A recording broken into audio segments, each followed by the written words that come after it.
আসসালামু আলাইকুম প্রিয় সপ্তম শ্রেণীর শিক্ষার্থীরা, কেমন আছো তোমরা সবাই? আশা করি সবাই ভালো আছো। আজকে থেকে তোমাদের সাথে আমার প্রথম ক্লাস। তো আজকে আমরা তোমাদের গণিত বইয়ের চ্যাপ্টারগুলো দেখব এবং ফার্স্ট যে চ্যাপ্টারটা আছে ওই চ্যাপ্টারটা দিয়ে তোমাদের সাথে আমরা আমাদের এয়ার প্ল্যাটফর্মের জার্নি শুরু হবে। তো আসো আর কথা না বাড়িয়ে আজকে আমরা প্রথম চ্যাপ্টারটা শুরু করি। ফার্স্টে আসো, এটা হচ্ছে তোমাদের সপ্তম শ্রেণীর গণিত বইয়ের পিডিএফ। তো পিডিএফটা আমি ডাউনলোড করে নিয়েছি। তো এখন আসো আমরা হচ্ছে প্রথম যে অধ্যায়টি আছে ওই অধ্যায়টি দেখব। এইটা হচ্ছে আমাদের কি প্রথম অধ্যায়। আমরা শুরু করব হচ্ছে আজকের প্রথম অধ্যায়। এই হচ্ছে আমাদের প্রথম অধ্যায়টার নাম কি? মূলদ ও অমূলদ সংখ্যা। মূলদ ও অমূলদ সংখ্যা নিয়ে আজকে আমরা আলোচনা করব। তারপর আসো আমাদের প্রথম অধ্যায় কি কি আছে। এই যে আমাদের প্রথম অধ্যায় মূলদ ও অমূলদ সংখ্যা।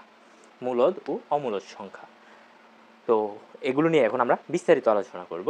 তো বৈচিত্র্যময়, আমরা ফার্স্টে বেসিক দিয়ে শুরু করব, তারপর আমরা ম্যাথে যাব পৃষ্ঠা বাই পৃষ্ঠা। তো তোমরা আমাদের সাথে থাকো, ক্লাসগুলো মনোযোগ দিয়ে দেখো এবং সাথে একটা খাতা নিয়ে বসো, যেন আমরা যে টপিকটা নোট করতে বলি ওটা নোট করবে, আর বেসিকগুলো আগে আমরা নোট করবো, তারপর আমরা ম্যাথে যাব। যদি তোমরা কোথাও ম্যাথে আটকে যাও, বেসিকগুলো যা দেখে যাবা, দেখতেছো যে পারবে, দেখবে যে পারতেছো, ঠিক আছে? তো আসো আমরা শুরু করি। এখানে আসো কি বৈচিত্র্যময় প্রকৃতির এই বৈচিত্র্য, এই যে আমরা প্রথম লাইনে বৈচিত্র্যময় প্রকৃতির এই বৈচিত্র্য আমরা গণনা ও সংখ্যার সাহায্যে উপলব্ধি করি। তারপর পূর্ববর্তী শ্রেণীতে আমরা স্বাভাবিক সংখ্যা, পূর্ণ সংখ্যা এবং ভগ্নাংশ সম্পর্কে ধারণা পেয়েছি। আমরা পেয়েছি না পূর্ববর্তী শ্রেণীতে স্বাভাবিক সংখ্যা, পূর্ণ সংখ্যা এবং ভগ্নাংশ সম্পর্কে, যা এখন আমরা ষষ্ঠ শ্রেণীতে ছিলাম। তো যা ছিল কি হিসেবে? মূলদ সংখ্যা হিসেবে পরিচিত। এখন আমরা সংখ্যাগুলোকে দুটি পূর্ণ সংখ্যার অনুপাতে প্রকাশ করা যায়। সংখ্যা জগতে কিছু সংখ্যা রয়েছে যেগুলো দুটি পূর্ণ সংখ্যার অনুপাতে প্রকাশ করা যায় না, এগুলোকে অমূলদ সংখ্যা নামে পরিচিত। যেগুলো পূর্ণ সংখ্যার অনুপাতে প্রকাশ করা যায় না সেগুলো কি? অমূলদ সংখ্যা নামে পরিচিত। এই অধ্যায়ে আমরা কি কি শিখবো? অমূলদ সংখ্যার সাথে পরিচিত এদের প্রয়োগ সম্পর্কে আলোচনা করবো, ঠিক আছে? তো এখন আসো এই অধ্যায় থেকে আমরা কি কি শিখতে পারবো। এই অধ্যায় শেষে আমরা ফার্স্টে কি শিখতে পারবো? ফার্স্টে শিখতে পারবো হচ্ছে সংখ্যার বর্গ ও বর্গমূল ব্যাখ্যা করতে পারবো। তারপর উৎপাদক ও ভাগ প্রক্রিয়ার মাধ্যমে বর্গমূল নির্ণয় করতে পারবো। তারপর হচ্ছে সংখ্যার বর্গমূল নির্ণয় পদ্ধতির প্রয়োগ করে বাস্তব জীবনের সমস্যা সমাধান করতে পারবে। তারপর হচ্ছে মূলদ ও অমূলদ সংখ্যা শনাক্ত করতে পারবে। তারপর হচ্ছে কি সংখ্যা রেখার মূলদ ও অমূলদ সংখ্যার অবস্থান দেখাতে পারবে। এইগুলো হচ্ছে আমাদের এই অধ্যায় শেষে আমরা শিখতে পারবো। তারপর আসো প্রথম যে আমাদের টপিকটা কি আছে, বর্গ ও বর্গমূল। তো বর্গ ও বর্গমূল জিনিসটা কি? আসো, বর্গ কি? বর্গ হচ্ছে কি একটি আয়ত। এখন আয়তটা কি? আয়ত হচ্ছে আমরা যার পরস্পর বাহুগুলো সমান থাকে, যার ধরো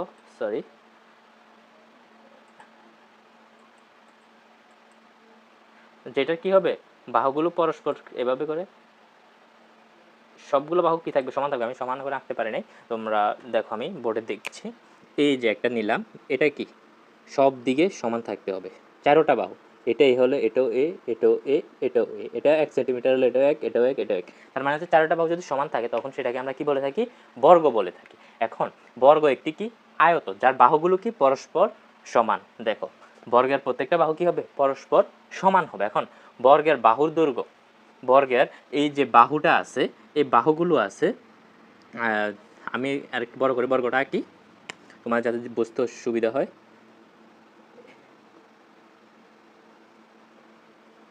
এই যে বর্গ, এটা একটা কি বর্গ, এটা চারটা বাহু কি সমান। এই যে বর্গের যে বাহুটা আছে, বাহুর দৈর্ঘ্য যদি ক একক হলে, এই যে বাহুর দৈর্ঘ্যটা এটা যদি ক হয়, এটাও ক, এটাও ক, কারণ এটা বর্গের প্রত্যেকটা বাহু সমান। যদি ক একক হয় তাহলে বর্গের ক্ষেত্রফল কি হবে?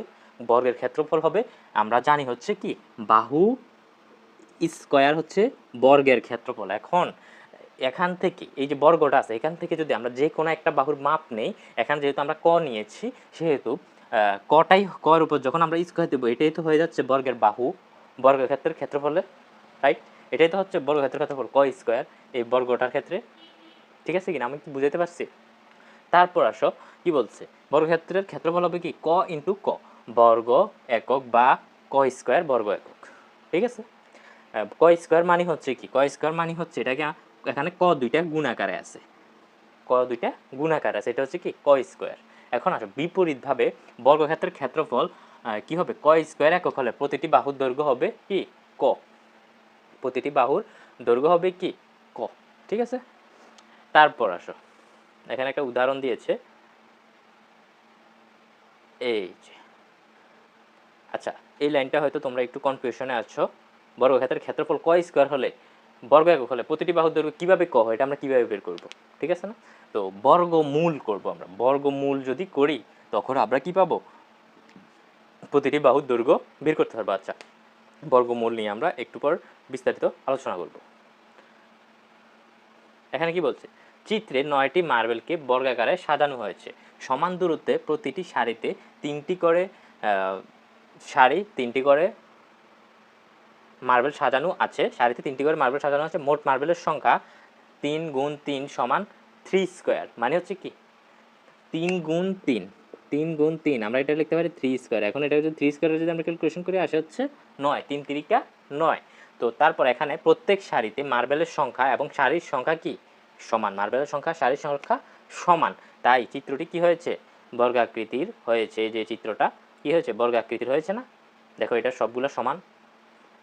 তারপর আসো ফলে 3 এর বর্গ 9 এবং 9 এর বর্গমূল হচ্ছে 3 এর বর্গ 9 আর 9 এর বর্গমূল হচ্ছে 3।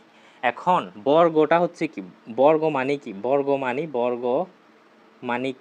মানে হচ্ছে কোনো কিছুর উপর স্কোয়ার, কোনো কিছুর উপর কি স্কোয়ার হচ্ছে, এটা মানে কি বর্গ। এখন বর্গমূল জিনিসটা কি, বর্গমূল মানে হচ্ছে রুট, বর্গমূল মানে হচ্ছে রুট, এই চিহ্নটার নাম কি বর্গমূল, আর ইংরেজিতে বলা হয় রুট। এখন যখন আমরা 9কে বর্গমূল করব তখন আমরা পাবো কি 3, আর যখন আমরা 3কে বর্গ করব তাহলে পাবো 9, 3কে বর্গ করব তাহলে পাবো 9। আশা করি সবাই এতটুকু বুঝতে পারছো, সামনে যখন আমরা পড়াবো প্র্যাকটিসে যাব তখন আরও ক্লিয়ার হয়ে যাবে। তারপর আসো বর্গ আর বর্গমূলের এখানে একটা সংজ্ঞা দিয়েছে, সংজ্ঞাটা কি, কোনো সংখ্যাকে সেই সংখ্যা দ্বারা গুণ করলে, কি বলা হয়েছে, কোনো সংখ্যাকে সেই সংখ্যা দ্বারা গুণ করলে যে গুণফল পাওয়া যায় তা হচ্ছে ওই সংখ্যার কি বর্গ। ধরো আমি একটা সংখ্যা নিলাম 4, এখন এই সংখ্যাটাকে আবার কি করতে হবে, সেই সংখ্যা মানে হচ্ছে একই সংখ্যা দ্বারা যদি গুণ করি তখন এটা হবে কি বর্গ, এটাকে আমরা স্কোয়ার লিখতে পারি, 4 4 কত 16, এটা হবে কি বর্গ। আর যখন এটাকে আমরা গুণফলের বর্গমূল আকারে লিখব এবং সংখ্যাটি গুণফলের কি হবে বর্গমূল হবে, ঠিক আছে। তারপর আসো এখানে একটা সংখ্যা দিয়েছে 4 দিয়েছে, 4টাকে আমরা যদি সমান 2 গুণ 2 আকারে লিখতে পারি, রাইট। এখন এটাকে আমরা স্কোয়ার করলে তারপর আবার একে আসতেছে, কি আসতেছে 4 তো আসতেছে, ঠিক না। তার মানে হচ্ছে 4কে আমরা লিখতে পারি এভাবে, লিখতে পারি এভাবে লিখতে পারি। তো গুণের ক্ষেত্রে যখন বর্গ বলবে তখন আমরা এটাকে এভাবে লিখব, 2 স্কোয়ার বলা হয়। তো আমরা 2 এর বর্গ তখন আমরা লিখতে পারি হচ্ছে 2 এর বর্গ কত 4। এখন 4 এর বর্গমূল কত, 4 এর বর্গমূল হচ্ছে 2। এখন যখন আমরা এটাকে রুট করব, 4কে যখন আমরা বর্গমূল করব তখন এটা আমরা কি পাবো 2 পাবো, ঠিক আছে। আশা করি সবাই এতটুকু বুঝতে পেরেছেন। আর বর্গমূলটা ক্যালকুলেটর যারা ব্যবহার করেন, ক্যালকুলেটরে আপনারা কি করবেন, প্রথমে রুট দিবেন তারপর 4টা দিবেন, দেখবেন যে 2 আসতেছে। এরকম অনেক আরও সংখ্যা আছে, ওইগুলো আমরা নেক্সট দেখাবো। তারপর আসেন পূর্ণবর্গ সংখ্যা। এখানে কি আছে, বর্গের বাহুর দৈর্ঘ্য মিটারে দেওয়া আছে আর বর্গের ক্ষেত্রফল মিটার স্কোয়ারে আছে, এগুলো দেওয়া আছে। এখন বর্গের বাহুর দৈর্ঘ্য যদি 1 হয় তাহলে বর্গের ক্ষেত্রফল কি হবে 1 গুণ 1 সমান 1 সমান 1 স্কোয়ার, রাইট। তারপর 2 হলে 2 গুণ 2 সমান 4 সমান 2 স্কোয়ার মানিয়ে তো 4, আবার 2 গুণ 2 মানিয়ে তো 4, রাইট। এটা হচ্ছে কি বর্গের ক্ষেত্রফল। আবার বাহুর দৈর্ঘ্যটা যখন 3 হবে তখন হবে কত 9, 3 গুণ 3 3 স্কোয়ার, এভাবে আমরা 7 পর্যন্ত আছে। তারপর দেখো বর্গের বাহু যদি a হয় তাহলে বর্গের ক্ষেত্রফল কি হবে a গুণ a স্কোয়ার। আশা করি সবাই বর্গের যে ক্ষেত্রফল কীভাবে বের করে এটা আপনারা বুঝতে পেরেছেন। তারপর আসেন, তারপর কি বলা আছে, 1, 4, 9, তারপর হচ্ছে 25, 49 সংখ্যাগুলোর বৈশিষ্ট্য হলো যে এগুলোকে কোনো পূর্ণ সংখ্যা বর্গ হিসেবে প্রকাশ করা কি যায়, পূর্ণ সংখ্যার বর্গ হিসেবে এগুলোকে প্রকাশ করা যায়। এখন দেখেন আবার 1, 4, 9, 25, 49 সংখ্যাগুলোর পূর্ণবর্গ সংখ্যা, আবার এগুলো কি পূর্ণবর্গ সংখ্যা। এখন পূর্ণবর্গ সংখ্যার বর্গমূল একটি কি স্বাভাবিক সংখ্যা, পূর্ণবর্গ সংখ্যার বর্গমূল একটি স্বাভাবিক সংখ্যা। এখন এগুলো কিভাবে পূর্ণবর্গ এবং পূর্ণ বর্গমূল হয়েছে এটা কি আমাদের জানা আছে? এই যে আমরা যখন 1কে স্কোয়ার করি তখন একে স্কোয়ার করি 1 আসে, আবার 2কে স্কোয়ার করলে আসে হচ্ছে কি বর্গ করলে স্কোয়ার বা বর্গ করলে আসে হচ্ছে 4, 3কে করলে আসে হচ্ছে 9। তো এইভাবে আমরা এগুলোকে বর্গ পাচ্ছি, এটা হচ্ছে কি পূর্ণবর্গ। হ্যাঁ, তারপর আসা হচ্ছে বর্গমূল, পূর্ণবর্গ সংখ্যা। এখন আসো পূর্ণবর্গ সংখ্যার বর্গমূল একটি স্বাভাবিক সংখ্যা। তারপর যেমন 21 এর বর্গ কত, 21 স্কোয়ার সমান কত 441 একটি পূর্ণবর্গ সংখ্যা, এবং 441 এর বর্গমূল কত 21, 21 এর বর্গমূল হচ্ছে 441, আবার আবার ক্লিয়ার করছি, 21 এর বর্গ হচ্ছে 441, আবার 441 এর বর্গমূল মানে হচ্ছে রুট যখন করব তখন হয়ে যাবে কত আবার 21। এটা একটি কি স্বাভাবিক সংখ্যা। তো সাধারণভাবে স্বাভাবিক সংখ্যাকে কি বলা হয়েছে, সাধারণভাবে এই যে আমরা এই বক্সটা একটু ক্লিয়ার দেখেন, সাধারণভাবে একটি স্বাভাবিক সংখ্যা কি m কে যদি অন্য একটি স্বাভাবিক সংখ্যা n এর বর্গ আকারে প্রকাশ করা যায় তবে m বর্গ সংখ্যা m কে পূর্ণবর্গ সংখ্যা বলা হয়। ঠিক আছে, তারপর আসেন আমরা দেখব হচ্ছে কি বর্গ সংখ্যার ধর্ম। তো বর্গ সংখ্যার ধর্ম জিনিসটা কি, যখন আমরা এখানে কত আছে 1, এখানে কি বলা আছে নিচে সারণীতে 1 থেকে 20 সংখ্যার বর্গ সংখ্যা দেওয়া হয়েছে। এখন এখানে 1 থেকে 20 পর্যন্ত সংখ্যার বর্গ সংখ্যা দেওয়া হয়েছে। তো 1 এর বর্গ কত, 1কে যদি আমরা বর্গ করি বর্গ সংখ্যা আবার 1 এ আসতেছে, 2কে যদি বর্গ করি বর্গ সংখ্যা আসে হচ্ছে 4, 3কে বর্গ করলে বর্গ সংখ্যা 9। তো এইভাবে প্রত্যেকটা বর্গ সংখ্যা আমরা বের করে নেব। 4কে যদি বর্গ করি তাহলে এখানে আসবে হচ্ছে 16, তো 5কে বর্গ করলে 25, আর 6কে বর্গ করলে 6 6 36, 7কে বর্গ করলে 7 7 49, 8কে বর্গ করলে 64, 9কে বর্গ যদি করি 9 9 81, 10কে বর্গ করলে 100। হ্যাঁ, তারপর 11কে করলে 121, 12কে করলে 12 12 144। তো এইভাবে আমরা 1 থেকে 20 পর্যন্ত সবগুলোর বর্গ বের করে নেব। বর্গ মানে কি দুইটা সংখ্যা সেম সংখ্যাগুলোর সাথে সেম সংখ্যা গুণ করা, 14 সাথে 14, 15 সাথে 15, এরকমভাবে আমরা সবগুলা গুণ করে বর্গ সংখ্যা 1 থেকে 20 পর্যন্ত যে বর্গ সংখ্যাগুলো আছে সবগুলো ঠাড়া মুখস্থ, কোনো কথা নাই। ঠিক আছে, এগুলো মুখস্থ করে ফেলবো, আর না পারলে তো গুণ করে কীভাবে বের করে এটা দেখিয়েছি। তারপর আসো সারণীভুক্ত বর্গ সংখ্যাগুলোর এককের ঘরের অঙ্কগুলো ভালোভাবে পর্যবেক্ষণ করি। লক্ষ্য করি যে এই সংখ্যাগুলোর একক স্থানীয় অঙ্ক 0 1 4 0 1 4 5 6 9 কোনো বর্গ সংখ্যার একক স্থানীয় অঙ্ক হচ্ছে এগুলো। আবার কোনো কি বর্গ সংখ্যার একক স্থানে 2 3 7 বা 8 অঙ্কটি কি নেই, 2 3 7 বা 8 অঙ্কটি নেই। তো এখানে কাজ দেওয়া আছে। তারপর কোন সংখ্যার একক স্থানীয় অঙ্ক 0 1 4 5 6 9 হলেই কি সংখ্যাটি কি বর্গ সংখ্যা হবে, এটা তোমাদের কাছে প্রশ্ন রেখেছে। তো এটা কি হবে, অবশ্যই হ্যাঁ হবে, এটা কি হবে, যদি একক স্থানীয় অঙ্কে 0 1 4 5 6 9 থাকে তাহলে সংখ্যাটি পূর্ণ বর্গ সংখ্যা হবে, যেখানে এখানে বলে দেওয়া আছে। আর যদি কোনো সংখ্যার একক স্থানে 2 3 7 8 অঙ্কটি না থাকে তাহলে এটা কি হবে না, বর্গ সংখ্যা হবে না। যখন আমরা এই চার্টটা দেখব, এই চার্টে দেখেন যে একক স্থান আমরা যখন একক দশক শতক হিসাব করি ওই একক ঘরের মধ্যে দেখেন যে 2 3 7 8 সংখ্যাগুলো আছে কিনা, দেখবেন যে একটা ঘরেও নাই বর্গ করার পরে।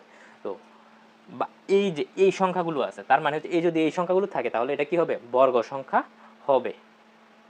তারপর নিচের সংখ্যাগুলো কোনগুলো পূর্ণবর্গ সংখ্যা নির্ণয় করো। এখন আমরা তো খুব সহজে বের করতে পারবো কোনগুলো পূর্ণবর্গ সংখ্যা আবার কোনগুলো পূর্ণবর্গ সংখ্যা নয়। কিভাবে বের করব, ওই যে আমাদেরকে বলা হয়েছে একক স্থানে যখন 0 1 4 5 6 9 থাকবে তখন এটা হবে পূর্ণবর্গ সংখ্যা। এগুলো ব্যতীত অন্য কোনো সংখ্যা থাকলে এগুলো এটা কি হবে, পূর্ণবর্গ সংখ্যা হবে না। তো এখানে একক স্থানে এই যে 0 আছে, একক স্থানে কি দেখেন একক দশক আমরা কিন্তু কোথা থেকে হিসাব করি, কোন সাইড থেকে হিসাব করি, ডান সাইড থেকে। তো ডান সাইড থেকে যদি আমরা হিসাব করি, এখানে এখানে আছে কত 2, তার মানে এটা পূর্ণবর্গ সংখ্যা না। এখানে কত আছে 7, এটা কি পূর্ণবর্গ সংখ্যা না। এখানে কত 3, এটাও পূর্ণবর্গ না। এটা 3, এটাও পূর্ণবর্গ না। এটা 8, এটা পূর্ণবর্গ না। এটা এখানে 9 আর এটাতে কত 1, তার মানে হচ্ছে শেষের দুইটা পূর্ণবর্গ সংখ্যা। এই যে এই শেষের দুইটা হচ্ছে পূর্ণবর্গ সংখ্যা। তো আমরা খুব সহজে বেসিকটা জানার কারণে খুব সহজে কিন্তু পূর্ণবর্গ সংখ্যা কোনটা, পূর্ণবর্গ ছাড়া সংখ্যা কোনটা, এটা আমরা খুব সহজে আইডেন্টিফাই করে ফেলতে পেরেছি। ঠিক আছে, তারপর হচ্ছে সংখ্যাটি 5টি সংখ্যা লেখো যার একক স্থানে অঙ্ক দেখে তা বর্গ সংখ্যা নয় বলে সিদ্ধান্ত নেওয়া যায়। তো তোমরা 5টি সংখ্যা লিখবে এমন যে এটা দেখলে যাতে আমরা বলে দিতে পারি যে বর্গ সংখ্যা নয়, সিদ্ধান্ত নেওয়া যায়।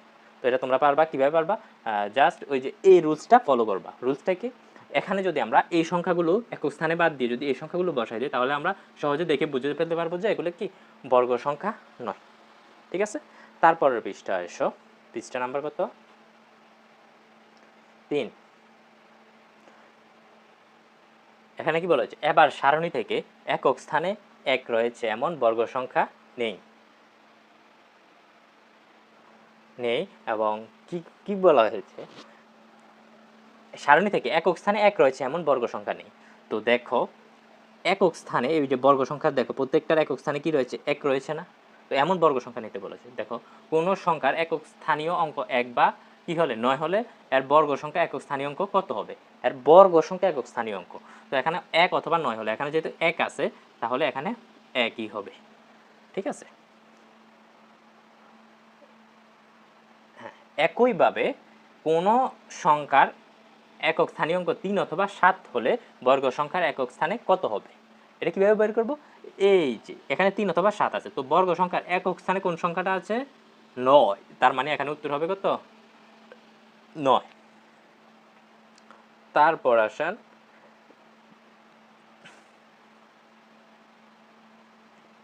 বর্গ সংখ্যা, এখানে কোন একক স্থানে স্থানীয় অঙ্ক কত 4 বা 6 হলে বর্গ সংখ্যার একক স্থানে কত হবে। এখানে দেখেন সংখ্যা কত 4 বা 6 আছে, এখন বর্গ সংখ্যার একক স্থানে 4 বা 6 আছে না, এই যে বর্গ সংখ্যার একক স্থানে মান কত হবে, এই যে প্রত্যেকটা একক স্থানে 6 আছে, তাহলে এখানে কি হবে 6 হবে। এগুলো কিন্তু মাথায় রাখতে হবে। ঠিক আছে, তো এখানে আমাদের এই যে এতক্ষণ যা পড়লাম এটাকে কিন্তু সামারি করে দেওয়া আছে। কি দেওয়া আছে, যে সংখ্যার সর্বডান দিকের অঙ্ক 1 অর্থাৎ একক স্থানীয় অঙ্ক 2 বা 3 বা 7 বা 8 বা 7 বা 8 তা পূর্ণবর্গ নয়। একটু আগে বলেছিলাম যে এই যে 2 3 7 8 এই সংখ্যাগুলো যখন থাকবে তখন এটা কি হবে না, পূর্ণবর্গ সংখ্যা হবে না। তো এটাই আমাদেরকে একটু বলা হয়েছে সামারি করে। তো যে সংখ্যার শেষে বিজোড় সংখ্যক শূন্য থাকে ওই সংখ্যা কি নয়, পূর্ণবর্গ নয়। তো আরেকটা রুলস পেলাম পূর্ণবর্গ না হওয়ার।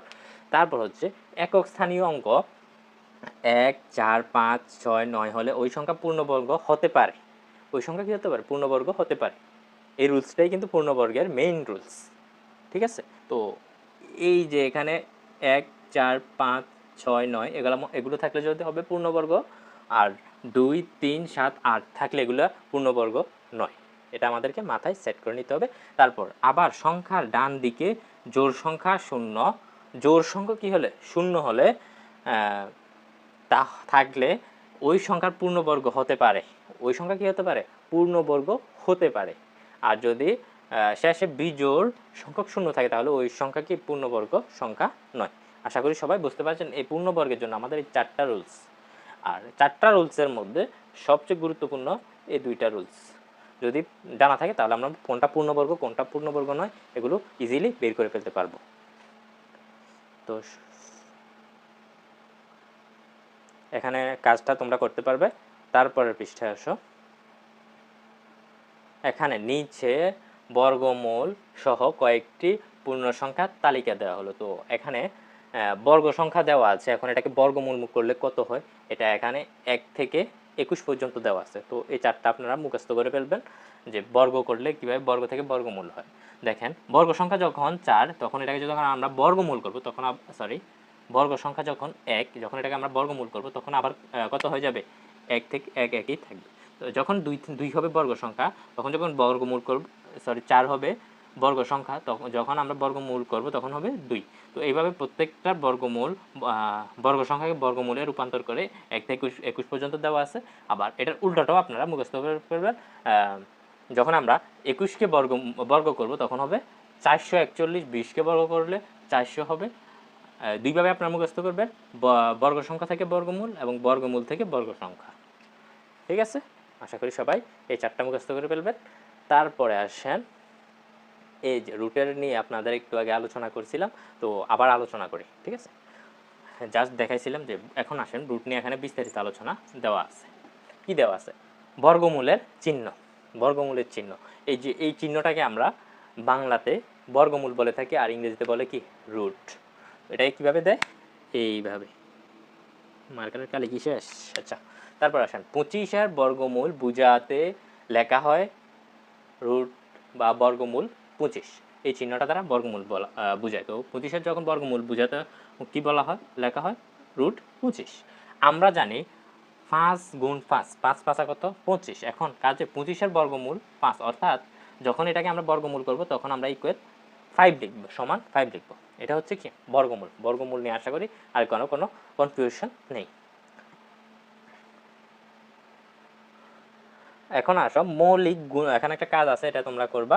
তারপর আসো মৌলিক গুণনীয়কের সাহায্যে বর্গমূল নির্ণয় করে কি করতে হবে? মৌলিক গুণনীয়ক। মৌলিক গুণনীয়ক মানে কি? মৌলিক সংখ্যা। তো আসো 16কে মৌলিক গুণনীয়কে বিশ্লেষণ করে পাই। 16কে আমরা কিভাবে মৌলিক গুণনীয়কে বিশ্লেষণ করব? তো 16কে আমরা কিভাবে ভাঙতে পারি দেখো। আমরা 2 গুণ 2 গুণ 2 গুণ 2, কয়টা 2? 4টা। 2 দুগুণে 4, 4 দুগুণে 8, 8 দুগুণে 16। তার মানে হচ্ছে এই যে 4টা 2 আছে, এই 4টা 2 যখন আমরা গুণ করব, এই 4 2 কিন্তু সবগুলো কি মৌলিক সংখ্যা। তো এই 4টাকে যখন আমরা গুণ করব তখন আমরা কি পাবো? মৌলিক গুণনীয়ক। আবার প্রতি জোড়া থেকে একটি করে গুণনীয়ক নিয়ে পাই। একটি করে যখন গুণনীয়ক নেই, এই যেগুলোকে কি বলছে? জোড়া বানাইছি। জোড়া বানিয়ে যখন আমরা প্রত্যেকটাকে একটা করে গুণনীয়ক নিচ্ছি তখন হচ্ছে কত? 4। আবার 16-এর যখন আমরা বর্গমূল করব তখন এটা রেজাল্ট আসবে কত? 4। ঠিক আছে, এটা হচ্ছে কি মৌলিক গুণনীয়কের সাহায্যে বর্গমূল নির্ণয়। তো এখানে আরেকটা দেওয়া আছে 34কে মৌলিক গুণনীয়কের সাহায্যে বর্গমূল নির্ণয় করতে হবে। তো এখানেও আমরা কি করব? ফার্স্টে মৌলিক গুণনীয়ক নিব। এখানে 2 আর 3 দিয়ে এটাকে বিশ্লেষণ করা যায়। তো আমরা 2 গুণ 2, 3 গুণ 3, তারপর প্রত্যেকটাই জোড়া বানাবো। প্রতি জোড়া থেকে একটি করে গুণনীয়ক নিয়ে আমরা গুণ করব। গুণ করার পর যেটা আসবে এটাই কি 36-এর বর্গমূল। তো এখানে 36-এর বর্গমূল রুট 36 সমান 6। আশা করি বর্গমূল কিভাবে আমরা বের করব এটা সবাই বুঝতে পেরেছ। এখন মৌলিক গুণনীয়কের সাহায্যে কোনো পূর্ণ বর্গ সংখ্যার বর্গমূল নির্ণয় করার সময় প্রথমে প্রদত্ত সংখ্যাটিকে মৌলিক গুণনীয়কে কী করতে হবে? বিশ্লেষণ করতে হবে। এগুলো আমাদেরকে কী করতে হবে? লক্ষ্য রাখতে হবে, মাথায় রাখতে হবে। যখন আমাদেরকে মৌলিক গুণনীয়কের পূর্ণবর্গ বের করতে বলবে বা বর্গমূল বের করতে বলবে তখন আমরা এই রুলসগুলো মাথায় রাখবো। কী রাখবো? প্রতি জোড়া এক জাতীয় গুণনীয়কে একসাথে পাশাপাশি লিখতে হবে, একই জাতীয় হতে হবে প্রতি জোড়া। ঠিক আছে, তারপর হচ্ছে প্রতি জোড়া এক জাতীয় গুণনীয়কের পরিবর্তে একটি করে গুণনীয়ক নিয়ে গুণ আকারে লিখতে হবে। ওই যে তারপর হচ্ছে প্রাপ্ত গুণনীয়কগুলো ধারাবাহিক গুণফল হবে কি নির্ণয় বর্গমূল। এটা আপনাদেরকে হাতে কলমে দেখাইছি, যে উদাহরণ দেওয়া ছিল ওইখানে। তো এখানে আমাদের উদাহরণ 1, এই উদাহরণ একটা করে আজকের পার্ট আমরা শেষ করব। এই যে দেখেন মৌলিক গুণনীয়কের সাহায্যে এত যে সংখ্যাটা আছে এটার বর্গমূল নির্ণয় করতে বলা হয়েছে। এখন মৌলিক গুণনীয়কের সাহায্যে আমরা কিভাবে বের করব? ফার্স্টে আমরা এই যে সংখ্যাটা আছে এটাকে আমরা 2 দিয়ে ভাঙবো। 2 দিয়ে এটাকে ভাঙবো, তারপরে সংখ্যাটাকে আবার 2 দিয়ে ভাগ করব, তারপরটাকে আবার 2 দিয়ে ভাগ করব, তারপর এভাবে 2 দিয়ে যতক্ষণ ভাঙা যায় বা ভাগ করা যায় ততক্ষণ আমরা ভাগ করব। তারপর শেষে আসেন দেখেন এখানে 7 দিয়ে, 7ও কি মৌলিক সংখ্যা, 7 দ্বারা গুণ করার পরে আর কিন্তু আর ভাঙা যায় না। তারপরে আসেন, তারপর কি করব, প্রত্যেক গুণনীয়ক নিব, যতগুলো গুণনীয়ক আছে এগুলো নিব, তারপরে প্রত্যেকটার সাথে প্রত্যেক একটা একটা করে দুইটা দুইটা করে জোড়া বানাবো। দেখেন সেম সেম সংখ্যাগুলো জোড়া বানাবো, তারপর প্রত্যেক জোড়া থেকে একটা একটা সংখ্যা নিয়ে আমরা যখন গুণ করব তখন এটাই হবে কি, এই যে এই সংখ্যাটা আছে এটার বর্গমূল। তো প্রত্যেকটা সংখ্যা থেকে এখান থেকে 2 নিলাম, এখান থেকে 2, 2 দুগুণে 4, 4 দুগুণে 8, 8 হলে 7 8 56, 56 হচ্ছে এটার কি, এই যে দেখেন এত এর বর্গমূল √, প্রত্যেকটা থেকে জোড়া নিচে, তারপর দেখেন 56। আশা করি সবাই বর্গমূল মৌলিক গুণনীয়কের সাহায্যে কীভাবে বর্গমূল নির্ণয় করে আশা করি সবাই বুঝতে পেরেছেন। তো আজকের তোমাদের সাথে প্রথম ক্লাসের পার্ট 1 এতটুকুই থাকলো। তো পরবর্তী ক্লাস দেখার শুভ আমন্ত্রণ জানিয়ে আজকের ক্লাসটা এখানে শেষ করছি। আসসালামু আলাইকুম, ধন্যবাদ সবাইকে।